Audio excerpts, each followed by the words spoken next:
नमस्कार. फायनली माझं स्वप्न पूर्ण झालं. बघा कुठल्या मंचावर आलं आणि ते झालं शक्य दार उघड बाई या मालिकेच्या निमित्ताने.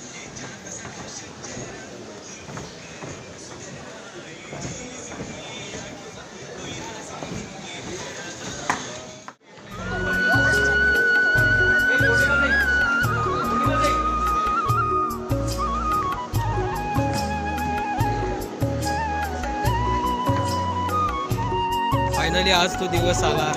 माझं इतक्या वर्षाचं स्वप्न पूर्ण झालं.